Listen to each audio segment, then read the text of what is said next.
It's August 15th, and thanks for tuning in to the Driving Forward podcast.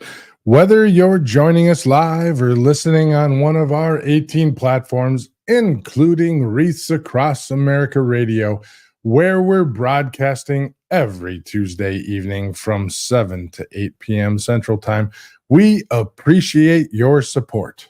Throughout the show, we invite you to share your comments and questions at any time.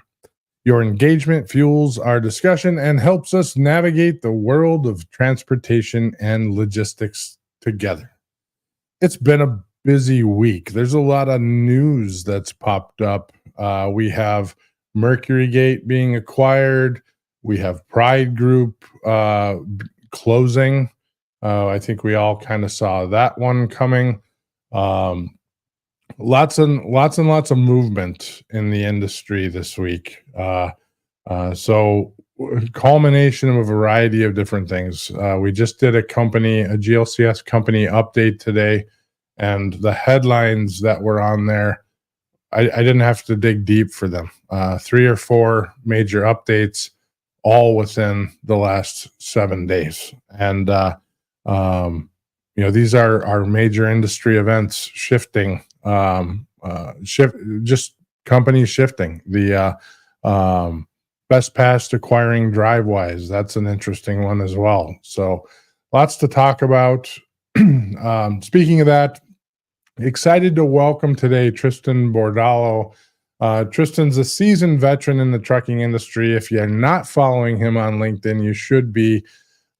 He's been in trucking and logistics for 20 years. He started his career in LTL brokerage and has since built a remarkable path as an owner and operator of a trucking company, and as I just recently learned, a brokerage as well. So his asset-based trucking company is committed to improving the lives of drivers and becoming a carrier of choice, serving 48 states. Tristan's journey is one of resilience, growth, and passion for making a difference in the industry. Tristan, welcome to Driving Forward. Thank you, Nate. Thanks for having me. Absolutely. Appreciate you coming on. So your company is called IamFr8, correct? Yes. And how'd you come up with that name? Oh man, it was the FR8 was pretty cheap for the buying it on what's that called? GoDaddy. GoDaddy, sure. And because if you spell it out, it was hard. And I always liked the IamFr8. I mean, these are for the drivers. I thought it was going to be and it was pretty quick. I needed to launch really quick in the end of 2018. So the name was the last thing that I really cared about. It was just, getting through the process of getting my MC number, because I knew that was going to take a while. Gotcha. Yeah, I think, I would be interested to find out how many companies use FR8. I mean, we did freight movement using FR8, and, then we started to realize exactly how many companies are out there using FR8, which we knew there was a few, but I really like the IamFr8 identifying your company. So that is a corporate entity is kind of cool. So definitely like the name. Now you started in 2018. That's correct on the asset base side. Yep, September of 2018. So I mean, I've been in the business since I think 2003 to 2004. For a small brokerage. So, I mean, if you want me to get into that, I can, but yeah. I think we're going to start at the beginning here, but before we start at the beginning, yesterday, 2 days ago, right, is your 14-year anniversary. So congratulations on that marriage anniversary to your wife. So, and you just came back off of an awesome vacation. You took some time off, took the family with, so, congratulations. I wanted to say that before we get into the work stuff. So the family stuff, the pictures and everything that you've been putting up and the discussions that's been wonderful. So congratulations on 14 years. Thank you, Nate. It's funny that you said that because the logistics of bringing the family to Italy, Venice, Italy is where I got married in 2010. My wife on a gondola, but it's a lot cheaper to do it in the Venetian. So put it all, get for and it's a lot cheaper too. So that's why we did it there. And and the kids wanted to do it right before school, but it was awesome. Vegas is always fun. Yeah, fair enough. I'm headed to Vegas here in a couple of weeks for Trimble Insight. So I will say I am not a fan of Vegas. So I've only been there for work. I've been there dozens of times, if not hundreds, and I'm not a fan. So, but that's because I go for work. So Yeah, I mean it's not fun when you're doing work stuff because it's hot and it's so busy. I don't think busy. I don't think it's fun if you're there for work. Not at all. Yeah, fair enough. I mean, what is fun if you're there for work when it really gets down to it? I mean, when you're in that place where you're supposed to be at for fun and you're working, it's debatable. So I love the work, but that you're at the fun place and you're working. So let's get into it a little bit. How did you get into logistics? What's the Tristan story? Let's get into the beginning. Well, I got into it because I was actually working in advertising right out of college, and I was always around the guys that did brokerage. I mean, Jeremy is a good friend of mine since high school, and his dad was in freight brokerage, and then there was a guy, Paul Bucola, as well, that took me along. He said, "Tristan, you're such a great salesman. You should come work for us." And I didn't really take it seriously. I was a punk kid surfing and snowboarding all the time. And, right after college, I got a job at homestore.com, which is rentnet.com now, or realtor.com too. And so Okay. they, sold advertising. I was like, wow, this is cool. Residual income. People are signing every single month. And I thought residual was something that I really, really thought that would be cool. So I go, if I do anything else, it's got to be residual. And so I got laid off, and I went up to Jeremy and go, let's work for your dad now. I mean, I have a couple thousands of dollars, and I am living at home, and I could learn his business. So, and that's how I got into it. It was LTL. So back then in 2003, 2004, it was so easy to sell, right? Like, because they had those rates that they got in the 1990s, those tariffs, and it was, the bullets, the yellows, the roadways, the USFs, you just got to resell them. And it was a pretty easy sell. I mean, talk about selling price. You didn't have to sell service because we all basically knew what LTL was. It was all about price. Like, what's your discount? Okay. You walk in there and just beat that discount, and then you just make money as they ship. So I thought it was a really cool idea. Did pretty well. Within 3 months, I was 1099. So I started my own as a 1099 because I landed a big account. I went from making like 2,000 to 3,000 to 10 to 12,000. And I was just like, wow, this is amazing. LTL. And, I'd never made that kind of money in my life. So I just fell in love with LTL brokerage, and had no idea how trucking worked at all. It was just all LTL. It was all about price. So, being in my 20s, early 20s, it was easy money. And, as I got into it further, I started to realize there was a market for full truckloads that I was missing out, because I'd be so afraid to do it. Back then we didn't have all the tools that we have today to vet carriers and to see where they're going. I mean, memorization was key. You needed to know who went where. There was no tools back then. So, and we didn't have those tools at Diversified where I started. So I met a guy on the sales floor. And we ended up being partners, and we got the agency for Covenant Transport. And back then, we were the one of three agents. We didn't want to be in the Landstar agency program. I mean, we went through our rounds though. It was fun. I did the whole Global Trans, Armstrong Group. I think Global Trans flew us out to got to meet the Leto brothers. They flew us out to see if we wanted to become agents for Global Trans at the time. And then Armstrong Group was just starting. They flew us out to Vegas, 3-day or 2-day trip to see what their agency was about. And then it was also the other one was CRST. But we ended up going with Covenant. We thought they had the best support and aligned with our values. And so we went in with Covenant, and I was there for the 10 years learning everything I possibly can as an agent owner. And it was awesome.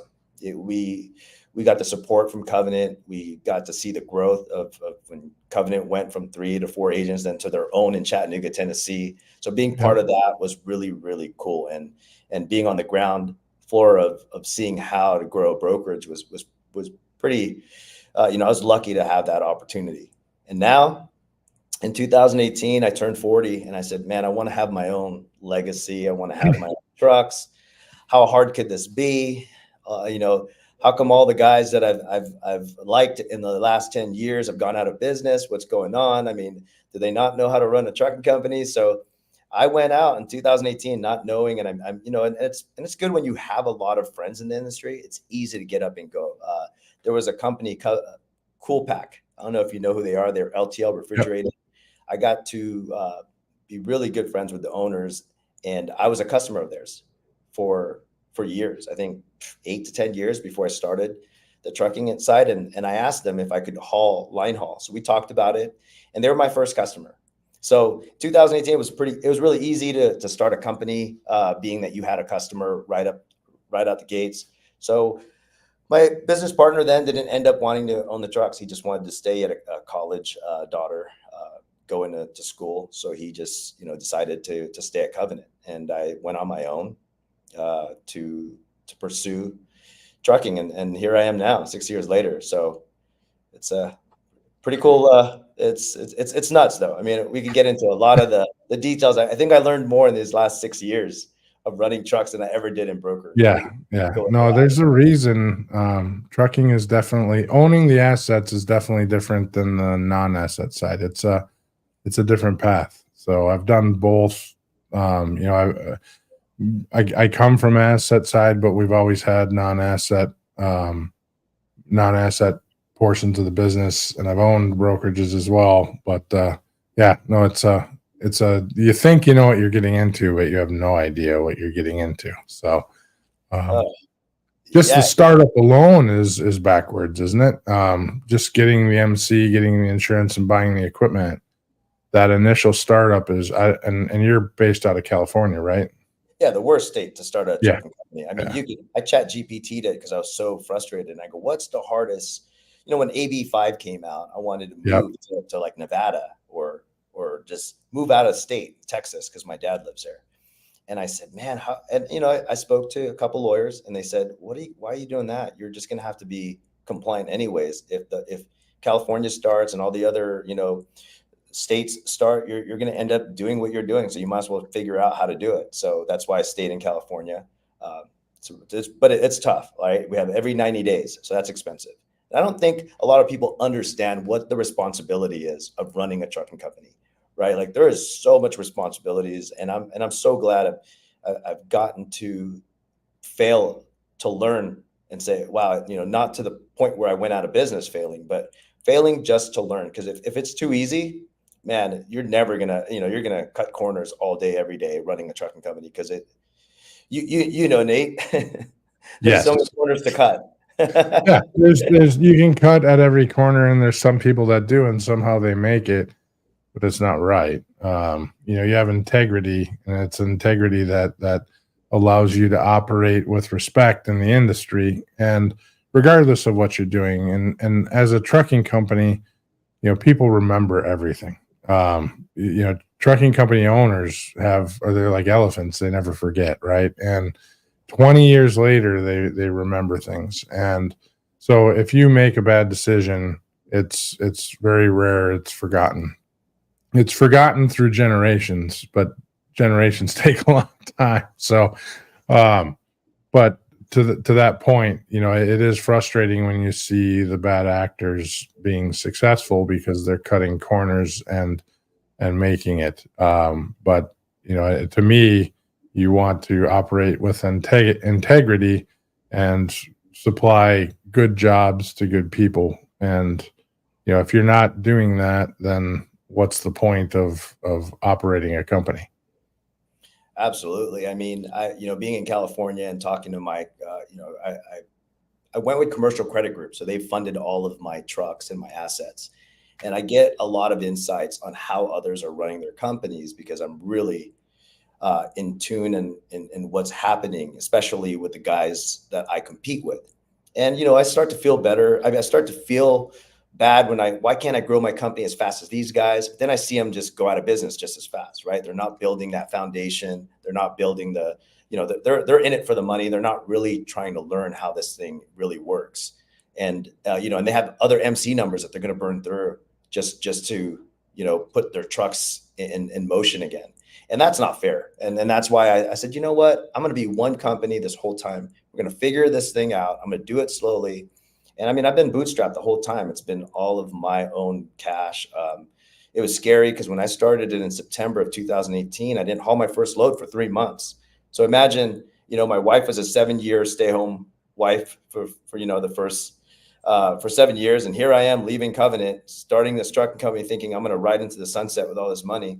But boy, was I in for it. So my wife actually helped me, and I didn't know she was that good with the books. I'm so glad that she knew how to handle all of the book stuff. She had the patience to deal with all of just the drug tests, the driver profiles, everything that I didn't even know. I thought you just delivered freight from point A to point B, and it was insane because there's no way I'm a sales guy. There's no way I could have done all of the back end office, and my wife handled all that. Meanwhile, I was trying to get funding for the 3 trucks, and I don't drive a truck, so Right. imagine asking in 2018 at the end asking for money, and I don't even drive those trucks.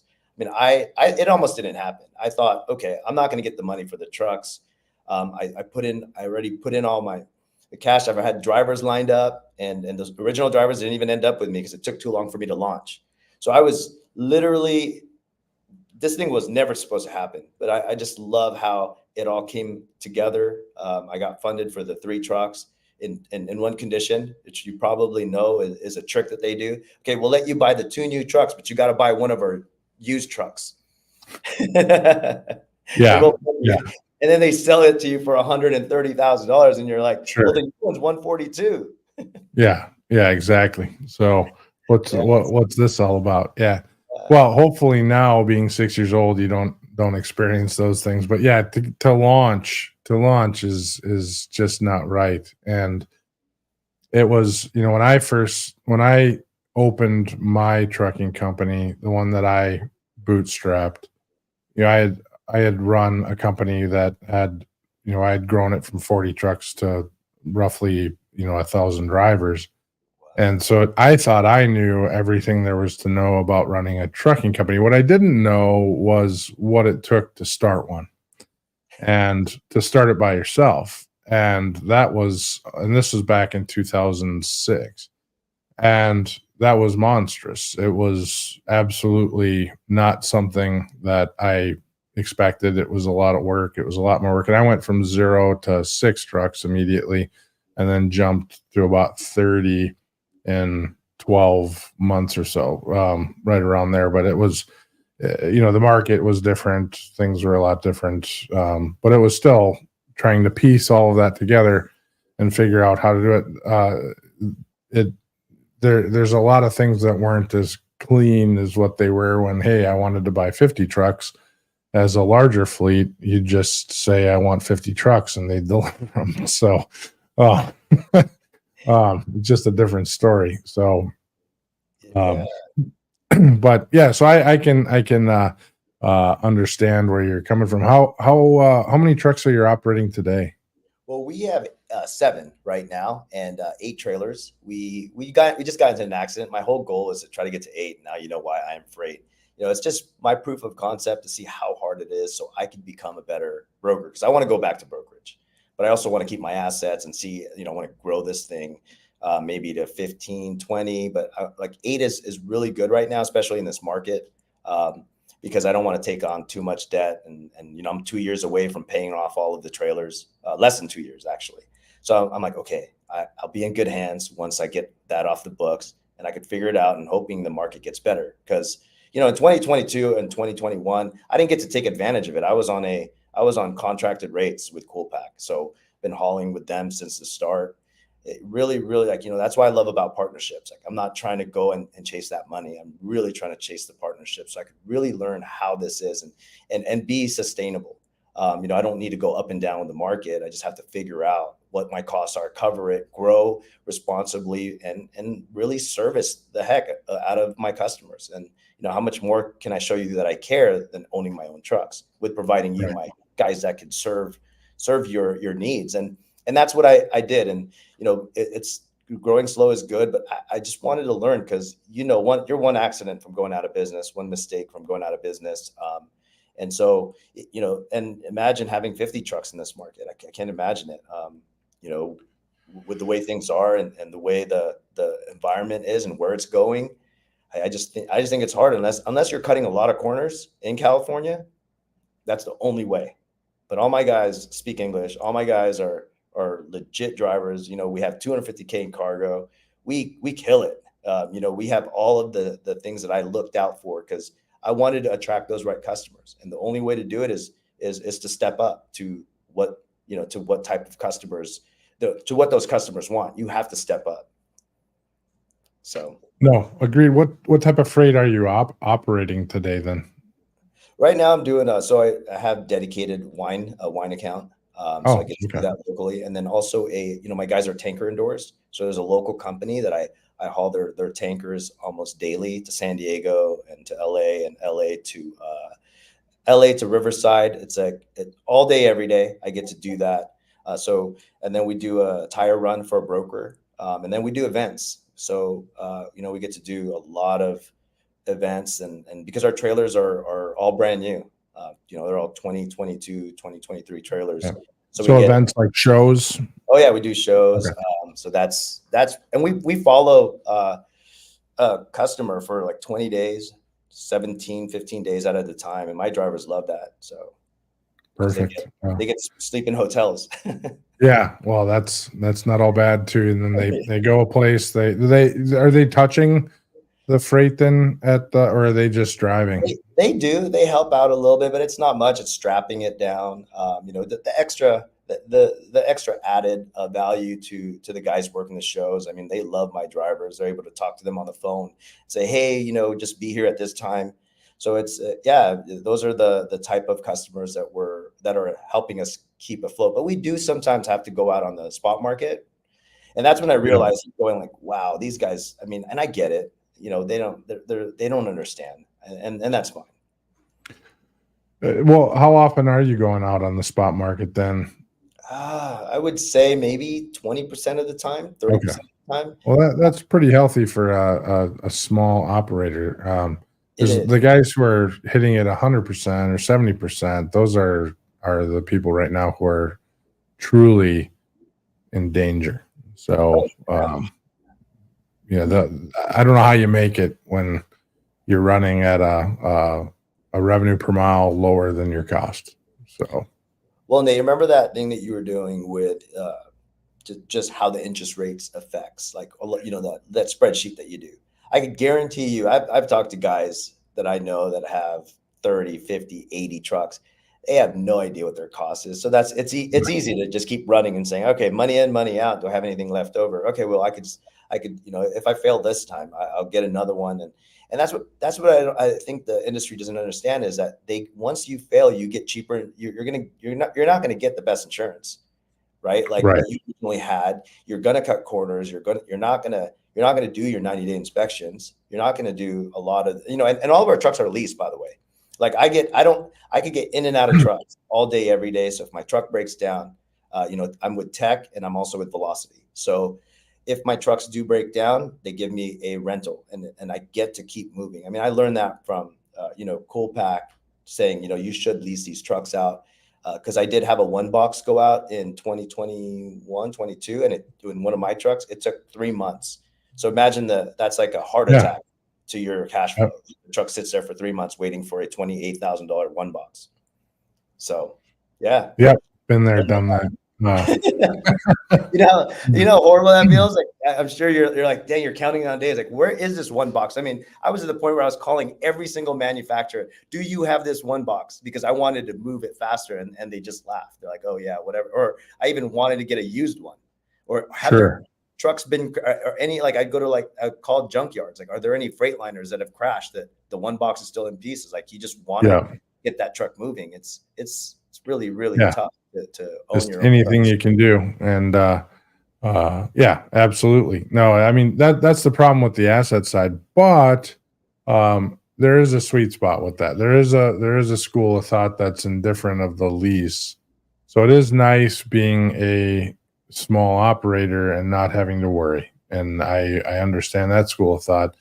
If you are a small operator and you're a sales guy and you're not an operator, you don't drive the truck. If you were a operator and you drove the truck and had maintenance aptitude, um, the ability to turn those trucks into equity is a school of thought too. So you're I prefer the sales mentality. That's a lesson I learned over time. I think I've spoken about this a few times where if you are a strong salesperson, you can make a trucking company work regardless of what skill sets you have behind it to a certain extent. You have to have decent people, in some fashion, but you can make a lot of things happen if you have a great skill set. And you have that, working in logistics for a period of time. You understand how the industry works. You've sold, you can bring that freight forward. And your future of going down the logistics route, you're going to find that sweet stuff that you can put trucks on and say, I'm going to put a few more assets on the road to do this because it makes sense for me. That's how a lot of the trucking companies today are operating regardless. If this is something that we want to put our assets on, then let's put it on. Otherwise we're gonna run it through our logistics arm. So Yeah, I'd love to talk to you about it. I mean, I do have, love the experience share on figuring out what that sweet spot number is so I could hit that economies of scale. You're talking about, having the aptitude to, for maintenance. So that's right. something I didn't want to take care of. I'm like, I just got to figure out what customers are, and I just got to sell the fact that I will never go and my trucks will never sit there for 2-3 months waiting for a part, because I do have a partner like Velocity and Tech to, get me a truck right away within 24 to sometimes like 8 hours. I could get a truck if I'm broken down for 8 hours. As long as I'm near somewhere, I could just get my load delivered, and at least I don't have to worry about it. Because there are times, when I'm like, should I just buy three $50,000 trucks? And then I start to think about that, and just because I want to run, and then I go back to what I'm like, wait a minute, are parts really that easy to find? Is there a good mechanic that's going to get me up and running? Because I see nightmares after nightmares of guys telling me there's a great deal on a truck. It's only $40,000. And I'm like, man, but my customer won't allow me to do that. Like I have to keep running. And that's the name of the game, is to run. Yeah, absolutely. So I don't disagree with your operating model by all means, but when you look at, you said your trailers are coming free and clear of debt, and you look at what that means to you financially as a business owner, what would happen if your tractors come free and clear of debt? And what does that mean for you from a business? I mean, if you go out and buy new trucks or 2-year-old trucks, and then 5 years later, you don't owe any debt on that and you can roll those in, that's a little different than owning X amount of trailers. So, although trailers right now are a market, I'm still a firm believer of, if you want to make a lot of money in trucking, you buy trailers. That's truly where it's at. Especially on the dry van refrigerated side. That's where my thought is at, having these trailers, because regardless of what happens, we could use them for storage. You can lend them out. So it's one of those things that are, and you talk about free and clear. What I noticed though, when you shop around and I had to start thinking, okay, why is Covenant and all the guys getting rid of trucks once they hit 400,000 miles? Like, what are they trying to unload? All right. Like, that's how I'm thinking about it. So, and even the guys at Velocity, I mean, these guys do it all day, every day. The guys from, Penske and Ryder, they know when these trucks are, it's like planned obsolescence. Like, when are they going to be obsolete to my fleet? That's why they sell them at 400,000 miles. They don't want that headache. And I've seen the schedule of when it starts to get more expensive for them. Right. After that 400,000, it's like, here you go, handing that over. So I'm like, do I really want to get those trucks, or do I want to be the guy because I can't buy those new trucks especially at the prices now. They have the capability of buying trucks at a price that is really not reachable by you too. But when you really do the math, you just have to choose on whether or not you're going to enter that debt, that debt to the new truck. But really, right now, I mean, you mentioned you saw my Tuesday trip with me talking about the interest rates. Yeah. How do you manage the difference between an 8% interest rate and a 5% interest rate on a truck is $500 a month in payment right now. So you for an independent owner operator, that's a lot of money, but it's not crazy. For somebody who owns 10 trucks, that's $5,000 a month. That's a lot of money. So it aggregates and it becomes a big deal. So if you're going to buy 10 trucks today, that's 500. Now you wait it out, but that's the way it's been for 3 years. So, our interest rates have been high for 2-3 years, whatever it is. So, whatever the case may be, you have scenarios that, buying new is a great idea and it reduces your maintenance costs. So you don't end up in that scenario where the truck's down for a period of time, and the likelihood of it is slim. You have a dealer relationship, et cetera, et cetera. But if you don't want to have that, then you end up in the leasing side and your truck's run and you have a great relationship and they replace it when it goes down, and your customer's happy, which is more important than anything else, because if you don't have sales, you don't have a company. So that's exactly my whole thought of it was, I have a promise to these customers, and that's to make sure that I'm doing everything I can to get their freight moving as quick as I can and keep my promise. So like, that's why I went this route. And I want to attract those customers that, that value that, because there are customers that aren't going to value, oh yeah, it doesn't matter if you have new trucks, or I just need it from point A to point. That's fine. Okay. That I don't want to I didn't want those customers. I wanted the customers that I feel that aligned with my, with what I'm trying to provide for them. So that's why I end up with these dedicated accounts. And, people scratch their head. How do I get dedicated accounts? Well, it's pretty simple. It's not easy, but it's pretty simple. You've got to make sure and figure out a way, because everyone goes, well, what, I have the trucks. Why do brokers get mad? Because, they get so upset about it. And I go, you have one truck. You break down. Like, if I was a broker, I'd be able to grab 30 trucks just like that. I mean, you know what I mean? And then a guy thinks, and that's the problem, is it's on both sides. One guy thinks he's more important than the other. And that's the problem. And so, unfortunately, it depends on the situation, but a broker can't move freight without a trucking company owner. Yeah, that's a choke point, a great carrier. Right. If you have trucks, then that a broker can't exist without trucks. Exactly. A trucking company can exist without a brokerage, albeit in our current existence, there's a substantial amount of freight moving through brokerages. So I think that's changed from when I used to operate. We did not move a lot of freight on the spot market. So, or through brokerages even. I mean, 5% of the freight that was my target. If I was over that, I would be not happy. So now it's much different than what it used to be back then. There are very few companies operating outside of brokerage relationships. Most of them have, I would say 20+% at all avenues. Some of them are a substantial number of them, especially through the practices that we saw through COVID, are 60+%, if not 70, 80, 90. So, and those 70, 80, 90 are almost pure spot market. So, but the core of it is the broker can't operate without the trucking company. So, yeah, but I think we just got to get away from selling rates, right? Like, that could be a whole different conversation. I feel like, okay, we're not even selling service anymore. It's selling rates. So because as a broker, I can see it. Okay, I have all the tools to vet my carrier, so I don't have to really really have a relationship with Tristan, because I have all the tools to get me a Tristan somewhere that's going to do it for this price. And so, because I already told my customer this price. You know what I mean? Like, and I'm like, well, you didn't even consult with the guys that I can actually really do it. Right. So there's this thing that I came up with. It's capacity versus capabilities. Like, obviously trucking companies have the capacity. Brokers have capabilities of getting capacity. That doesn't always equal capacity. But if you have capacity, it equals capacity no matter how you look at it.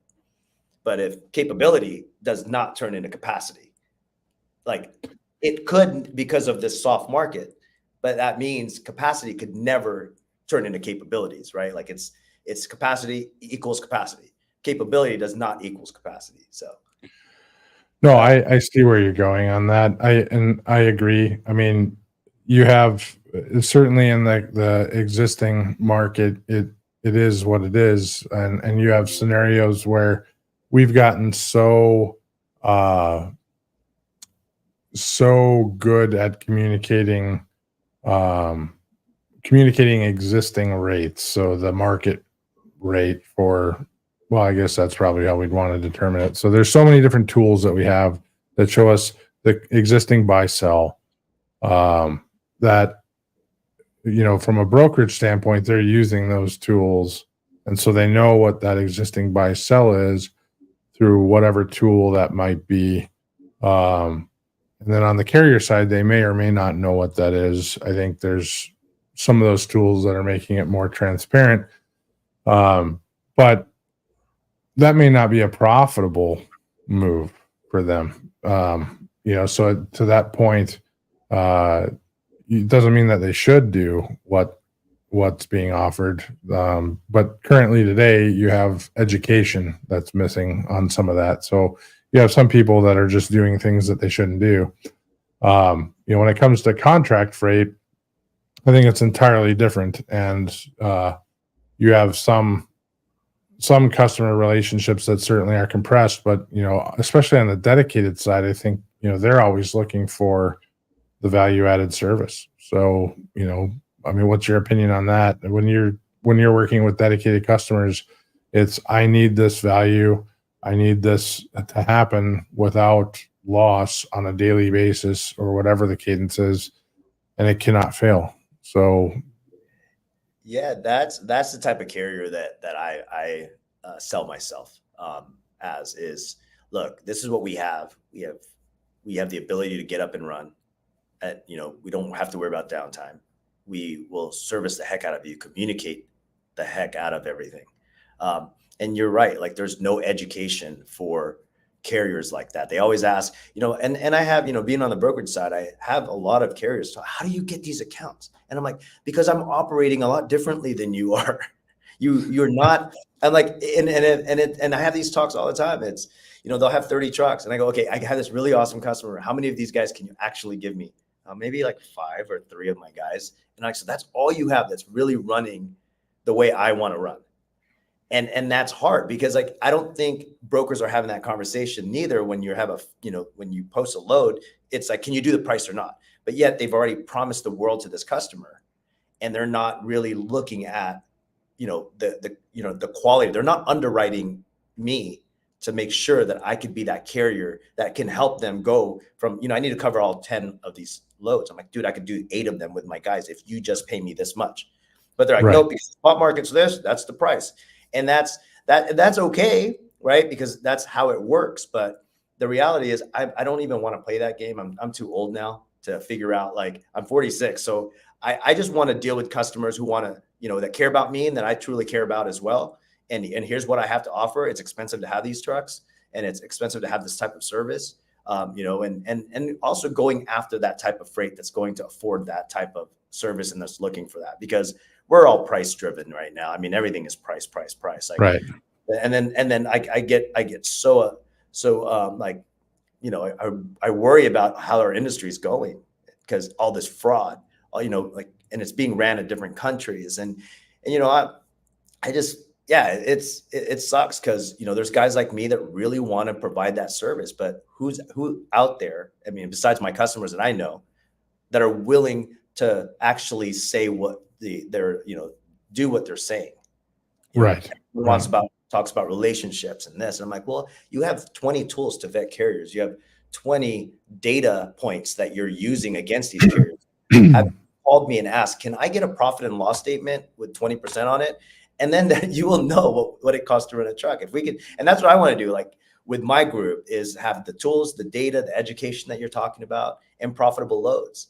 And I don't care to be the biggest. I just want to help these guys out. And I wanted to gain their respect by actually running my own trucks, because now I feel what it's like to not, to run a trucking company. So I don't have to, because when I look at the data points of rates, I go, when did you consult a trucking company? And not not the guys at economies of scale. Right.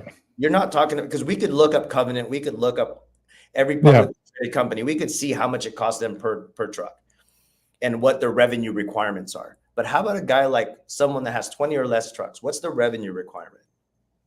What type of insurance should you carry that's actually going to pay if there's a risk? Or what should you be charging at this price, at this price that you're paying for these brand new trucks and the service that you're like? I wish there was tools like that. And that's what I'm doing for myself, but it's just for my company, where I'm trying to figure out, if I'm going to do this lane, this is my revenue requirement. If I can't do that, there's no point.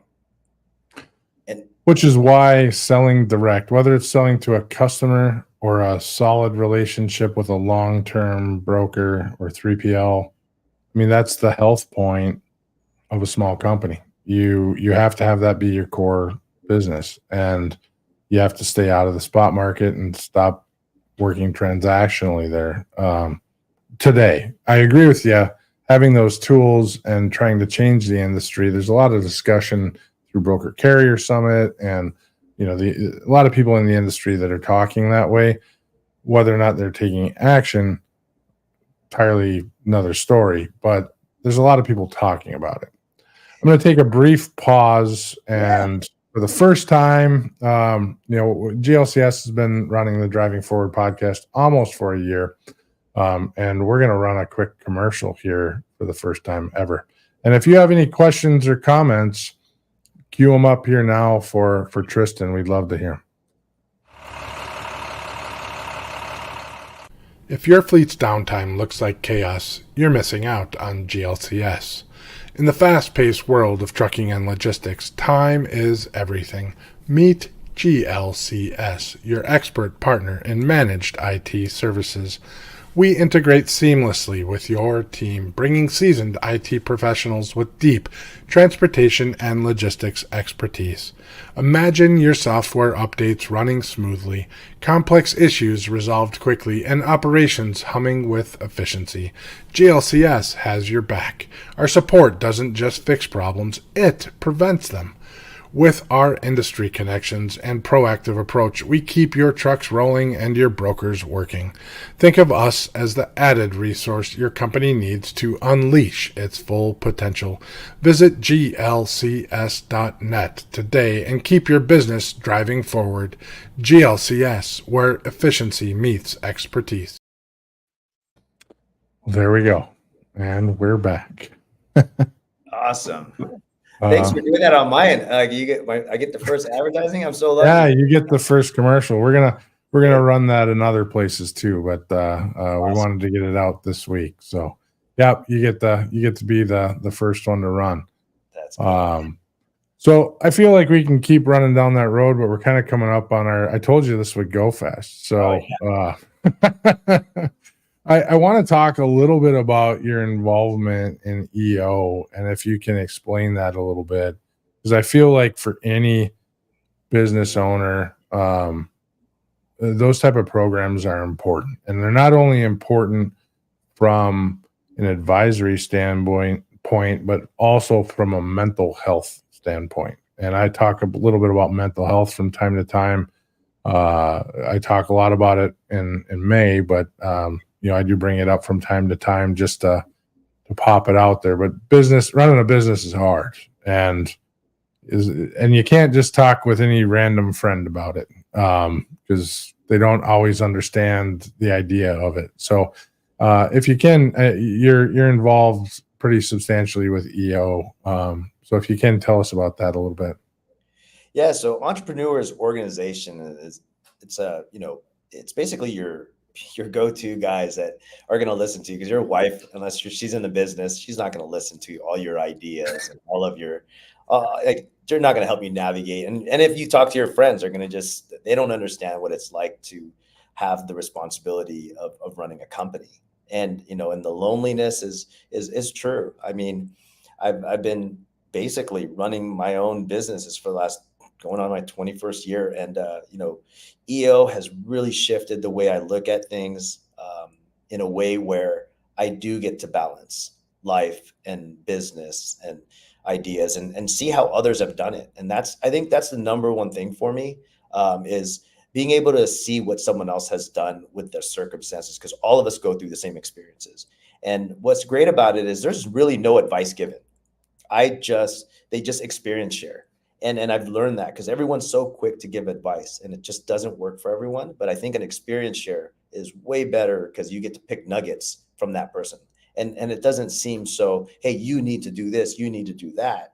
You just figure out what works for you. And by hearing others, because we go into this deep forum where there's guys that are running really big companies. And then there's also family problems that in some, we all go through different stages in life, all the conflicts that we go through. And some of these, and seeing how someone else has reacted gives you that lens. And that wide lens helps you, because when you're running a business, all you can think about is how it could affect you. But when you get to see you get to get in a helicopter and really say, holy cow, Right. I am overreacting. Like, Nate did it this way. That's how he was able to grow from 0 to 100. And plus the networking, guys are just wanting to help you out. There's amazing people. And being in Los Angeles, I thought, man, this is going to be hard. How am I going to make friends? And, you and I talked about it off camera before. It's what you put in, right? Like it's a give to get model. It's like a gym. You go in there and you gotta make sure you are vulnerable, you are honest about the problems, and that you really want to see if you can help others, inspire people, or see things the way they didn't see before by your experience, and sharing those. And yeah, I mean, I love it. I go to all the events. I actually got Rookie of the Year. It was my first year, and now they're even I get to go do this leadership conference, and it's mind blowing, because when I first started, I go, I don't belong in this room with all these gazillionaires, and especially in LA. But they're the nicest people, and when they, when we're all struggling and struggled in our business paths, people are quick to help out when they see you going through the same things. Because you're going to lose a lot more than you win. I could almost guarantee you, anyone that's running a business, Oh yeah. Everyone thinks you're going to ride into the sunset with a bag of money. I always say that, but it's not at all that easy, because there's a lot of things, and it's not just the business stuff. It's how you're the whole family balance, and then having the kids, and then there's a lot. And that's why it's great to have a group of guys, because you could go through that the dark hole really quick by yourself. I used to lock myself in the office. I would cry, say, why can't I grow my business? And I go, I don't have anyone to talk to. Like, even if you called your best friend, he's not running companies. He doesn't know what it's like. Right. So, and then I go on YouTube and I look and I go, how do I do this? And you're like, well, it's not going to work, because then you just get some guy that's motivational and he's motivating you, and then you're sad again the next day. But when you actually can call the guys, have that group of people to call and help you through your struggles, it's the best thing ever. Yeah. No, I agree. I think those type of organizations are amazing, and you kind of make you get what you make out of it. And if you're a business owner and you kind of feel that way, look into those type of organizations. If you don't know an organization like that near you, reach out to Tristan or myself. We're both in similar type organizations, and happy to point you in those directions. But there's a lot of value in a lot of ways, both from a skill set, an idea, overcoming challenges, helping other people overcoming challenges. Sometimes it's just therapeutic to hear that other people are having problems. Yeah. And I'm not that type of guy usually, but it is sometimes nice to just go on and say, man, I'm not the only person struggling here. Misery loves company. No, but can I add one thing too? I think a lot of, especially brand new entrepreneurs, because I know they think their idea is the best idea ever, and they don't want to share it with other people or the struggles that they're going through because it's their ego. But man, if no one has time to steal your ideas, especially if you tell a bunch of entrepreneurs, we have our own problems that we're dealing with. We're not going to take your idea and say, okay, we're going to get that.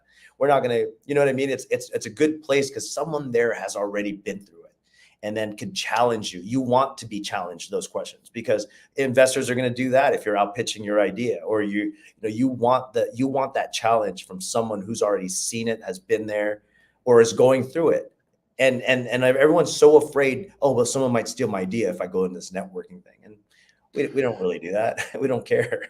I agree with that 100%. And what I always tell everybody is nobody cares. When it comes to that type of thing, nobody cares. When you're talking with another entrepreneur, when you're talking with another business owner, what I'm looking for, or what they are looking for, is how can they work with you if they like you, if there's a jive. Yeah, they're trying to figure out how they can capitalize on that relationship. And so if you have an idea that's a great idea, they're going to say, okay, how can I take your idea and your path and intersect that with mine to make something better out of that? But no one has the time to take your expertise and try to steal that, at least for the most part. So yeah, collaboration is at the top. Absolutely, collaboration is everything. And really the pathway through partnership is everything. The more, the stronger your network is, the stronger you are, and it gives you the ability to flex. So I agree with that completely. We see a lot of that. People closed off and do their own thing. It's pretty rare to see a company become extremely successful by not partnering. Yeah, I think that's that's one of the myths, where you keep your ideas to yourself and try to see if it's going to come to life. But the reality is, when you start I'm talking to guys from Y Combinator, right? Like, yeah, you're just like, dude, these guys are so good, and they challenge you and they just help you out. They're not there to steal your ideas. They want to really help you out. And there's guys that are, I can't say enough about being in an organization. It's something that I always wanted to do. But also I didn't feel like I belonged in that room. So that too is, for a lot of guys, hard to, like, am I smart enough? Do I have a big business big enough? Right? Like, those are the things that go through my mind in joining, organizations. But now I don't even care anymore, because I know people are out there to help, and that's why I'm all about good vibes. And when someone calls me and reaches out to me on LinkedIn, I just don't say it, but I text every single one of them back. And I figured out, if you're not trying to sell me something, if you really want to, ask and do an experience share, I'll let you guys know what it is. It's not that I just want to be human about it and see if there's a path to helping you guys out. And there's nothing in it for me, but yeah, I do the same on LinkedIn. If you reach out to me and you're real, I'll get back to you. But I get a lot of sales or odd or AI. Sometimes it's hard to tell. It's really hard to tell. So I get 10 to 20 maybe a day or more on LinkedIn now. So sometimes it's really hard to tell. And I've had people kind of get a hold of me and say that, they've reached out. So I do miss some of the LinkedIn things, but I'm intentionally trying to get back to everybody that pings me on LinkedIn. So, but for the same reason, if it's a true message about something other than you trying to sell me something, because I'm probably not interested in that.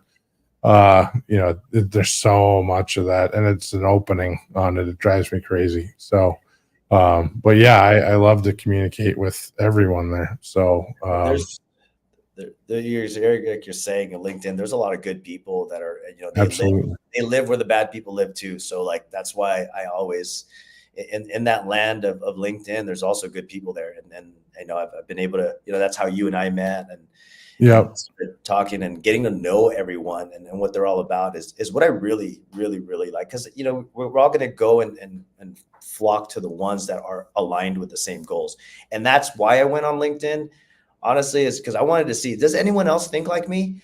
And they do. And that's what I love about this. Because in the industry, you're like, okay, I want to do good things, but am I the only one? And that's where I tell her, I'm like, you're not the only one thinking that. There's someone else out there thinking exactly what you're thinking, doing exactly what you're doing. And then LinkedIn man, I'm wowed by what I've done in the last 4 months at LinkedIn, because Awesome. I didn't believe it. Well, congratulations on that. Yeah.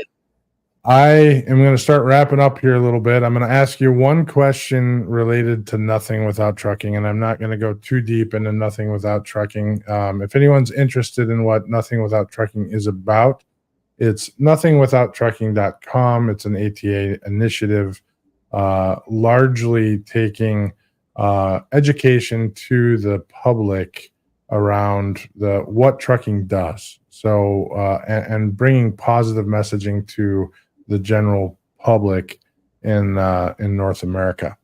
And I just have a number of questions that I've kind of pulled out here, and really with you, Tristan, I'm curious. I lost my question. So, oh, here we go. What is the most rewarding part of working in the trucking industry? Oh, wow. That's, I think the most rewarding part for me is seeing, others grow the platform, and, having my drivers with driver 1 and driver 2, Glenn and James. If you guys are listening, you guys are, I'm glad that I was able to change their lives. Even all the other guys that, the platform on my brokerage side, I see the guys getting things, having a family, making money, and just that feeling of creating something that everyone else can succeed. And that's the best thing about trucking, because it was done for me, and I want to give back. And that's why I feel like, building something that's bigger than myself is the most rewarding thing, because, everyone has to feel what success is in their own way, right? Like, what does success mean to them, and helping them get there. And yeah, just going through the grind together. And that's definitely Awesome. That's a good question. Yeah, it's a tough one. Oh, appreciate it. Mike Eccleston, good to hear from you, buddy. Haven't heard from you in a while. We should catch up soon. So thank you for listening in. So Tristan, we're coming up on the end of the hour. It went extremely quick. How can people get a hold of you if they want to reach out? Well, right now I'm just on LinkedIn. That's the only platform that I use. And yeah, Tristan Bordallo on LinkedIn. Perfect. We'll put the link up. Well, I'm sure you're already on this event on LinkedIn. You're welcome to hang around and wait, and or just bow on out, and we'll catch up with you later. But I'll wrap up the rest of the show. It's been absolutely wonderful chatting with you here, learning your story. Love to have you back on another time. I feel like we only cracked the surface on topics that we could chat about here. So for sure. Well, thanks, Nate. And definitely I'm going to hit you up on this, how to get to 40 trucks. Yeah. No, happy to have a chat anytime. All right. So Freight Movement website, once again, up and running, www.FORWARD8MVMT.com. So that is up and running. And we have another freight podcast launching. That's dropping tomorrow at 10 a.m. So keep an eye open for another freight podcast on YouTube and LinkedIn, and on the website. So that'll post itself up on Freight Movement's website as well. Freight Movement is having a Chattanooga meetup.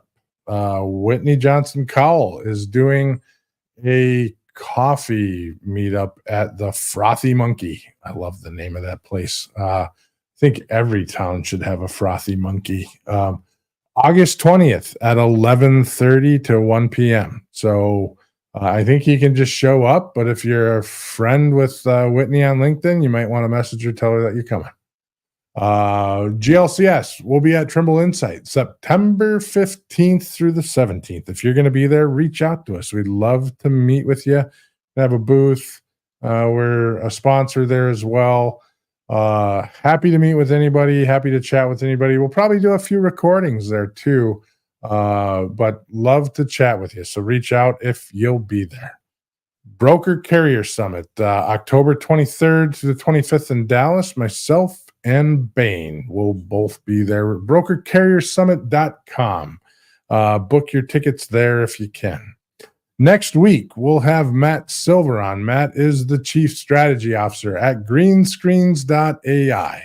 We'll be getting caught up on green screens. It's been a long time since we've had anybody on from Green Screens. I think we had Dawn on in January, but it's been a while. So talk with the green screen people all the time, but it's been some time. We'll be chatting all things pricing, when to invest in your tech stack, and how brokers can keep up with shipping demands and get ahead of their competitors. The following week, we'll have on Amanda Schuier. Amanda is the Strategic Maintenance Director at Jetco Delivery and is also the General Chairman and Treasurer for the ATA Technology and Maintenance Council. I've known Amanda for a while and very excited to have her on. We are stacked up for the next few months, people. We have a great lineup coming up. I'm super excited about it. If you'd like to be a guest on the show, let us know. Reach out on LinkedIn or reach out to us via email at drivingforward@glcs.net. So with that, we will wrap this one up. Stay curious, stay informed, and keep pushing the boundaries of what's possible. Until next time, drive forward with purpose and innovation. Thanks for watching.